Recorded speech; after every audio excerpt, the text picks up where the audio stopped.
Chapitre 14. Et le gourdin devint poème. Aussi incroyable que cela puisse paraître, une certaine monotonie s'installe les mois suivants. J'exécute mes tâches sérieusement. J'évite les deux sœurs. Je montre les dents si elles s'approchent. Céline est satisfaite de mon travail. Je n'ai pas revu son gourdin. Un matin, sa porte est entr'ouverte. Je jette un œil curieux. Je n'ai jamais vu sa chambre. C'est une véritable bibliothèque. « Alors, petite peste, tu fais dans le voyeurisme ?» Je ne me dégonfle pas. Entre dans sa chambre et parcours sa bibliothèque. Je pense qu'elle est stupéfaite par mon toupet. Est-ce que je peux vous emprunter les recueils de William Blake et le Cyrano de Rostand ? Et peut-être le... T'aimes la littérature et la poésie. Mais qui es-tu, Anita Black ? Je découvre une étincelle d'humanité dans ses yeux. Je me pose à côté d'elle et me lance. Le Paris de ma mère, la librairie, l'atelier de confection, la cave de mon père, ma vie d'avant, lointaine et irréelle. Nous dévions sur la littérature, la poésie. Elle se dévoile et me parle de son autre passion, le parfum. Je quitte sa chambre 2 heures plus tard, avec une fiole de patchouli et un recueil de poésie de Johanna Bailly.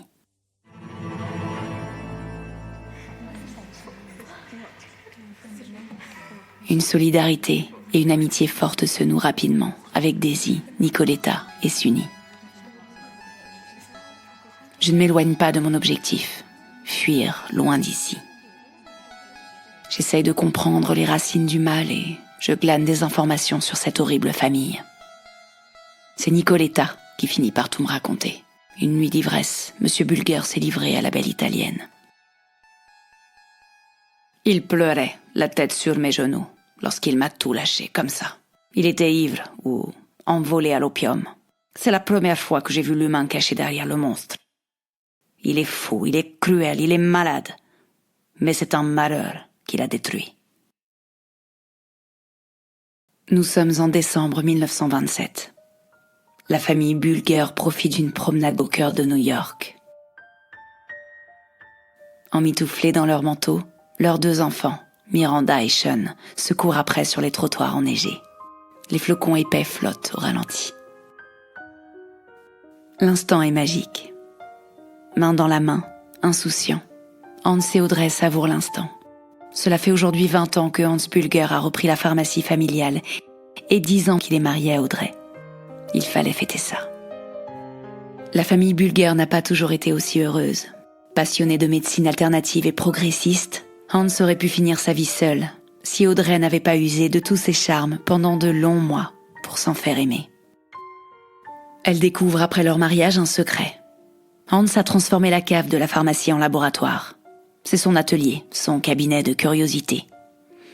Hans est obsédé par ses expériences post-mortem. Il passe le plus clair de son temps au sous-sol. Le rendement de la pharmacie s'en ressent. Hans maigrit, devient de plus en plus colérique. Il s'isole de tous et de sa femme, qui tombe miraculeusement enceinte. Les naissances de Sean et de Miranda vont sauver le couple. Hans est bouleversé scientifiquement et sentimentalement. Il est reconnaissant à sa femme de lui avoir offert de si beaux cadeaux. Rapidement, le jeune père se découvre une passion, sa fille. Il oublie ses pipettes et ses formules pendant 8 ans.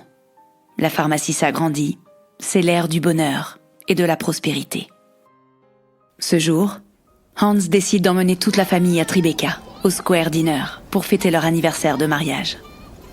À la sortie du restaurant, une tempête de neige tapisse les rues de New York d'un manteau blanc. Les 2 enfants courent. Le bruit de la neige écrasée les fait rire aux éclats. Sean prend de l'élan et surfe sur la poudre blanche. Il veut impressionner son père qui n'a, hélas, Dieu que pour sa sœur.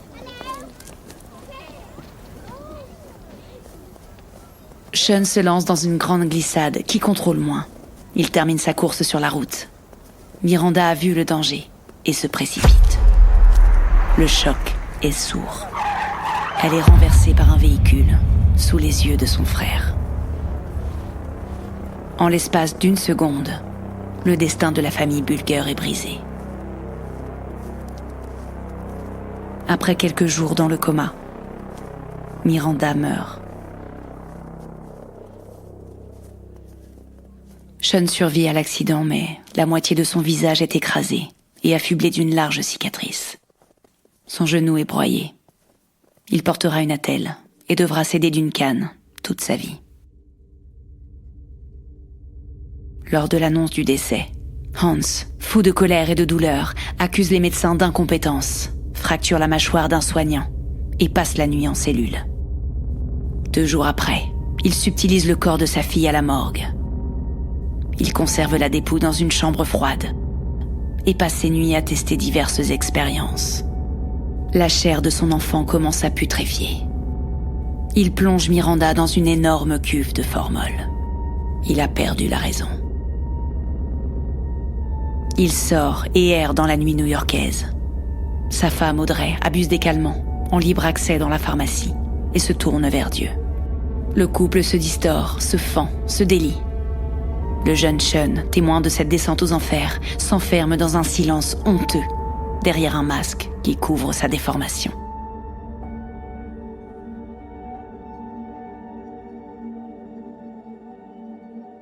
Un soir de juin 1928, Hans rencontre K, une matrone.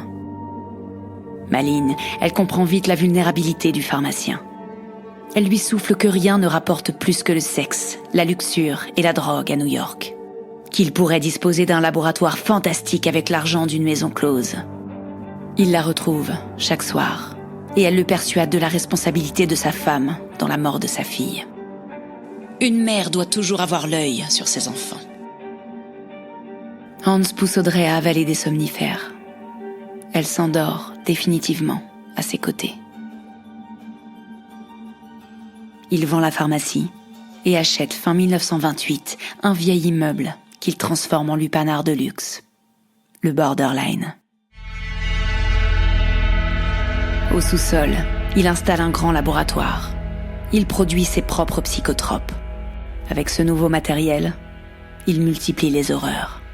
Kidnappe des enfants qui lui servent de cobayes, tente des expériences sur une jeune femme enceinte et pense avoir trouvé une solution pour redonner vie à Miranda.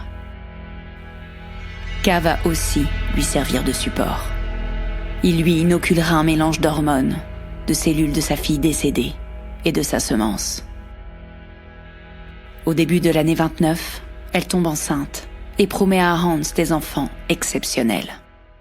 Elle tiendra promesse d'une certaine façon. Hans est survolté, persuadé de son succès futur. Mais la grossesse est chaotique, la douleur insupportable dès le 2e mois. K prend 30 kilos et accouche au bout de 5 mois. La délivrance est effroyable. La première tête du bambin est parfaite de profil. Mais lorsque le nouveau-né se présente de face, Hans pousse un hurlement. La suite sera un cauchemar éveillé. 2 siamoises, au visage difforme, sortent du corps meurtri de K, qui agonise. L'air de ressemblance avec Miranda est perceptible. Hans finit par étrangler K, avec le cordon ombilical.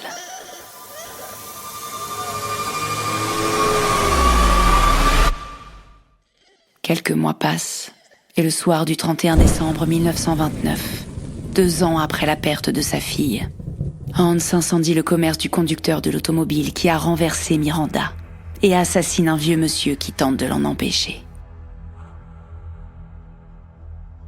En attendant, les siamoises connaissent une croissance exceptionnelle.